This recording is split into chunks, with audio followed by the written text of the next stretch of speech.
اسلام آباد سمیت پنجاب کے مختلف شہروں میں آندھیاور طوفانی بارشوں کے باعث مختلف حادثات میں 100 افراد جاں بحقا اور 85 زخمی ہونے کے افسوسناک اطلاع ہے۔ ان حادثات میں چھتیں گرنے، درختوں کے اکھڑنے اور دیگر واقعات شامل ہیں۔ ریسکیو اور امدادی ٹیمیں متحرک ہیں اور متاثر علاقوں میں امدادی کام جاری ہے۔ دوسری جانب بھارتی سفیر اجدیپ سردیسائی نے مودی حکومت پر تنقید کرتے ہوئے اہم انکشافات کیے ہیں۔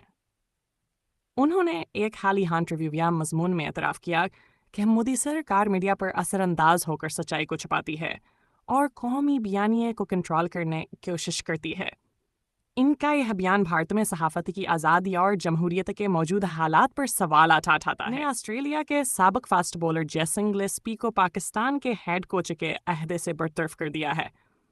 ان کی جگہ سابق پاکستانی فاسٹ بولر عاقبہ جاوید کو عبوری وائٹ بال کوچ مقرر کیا گیا ہے۔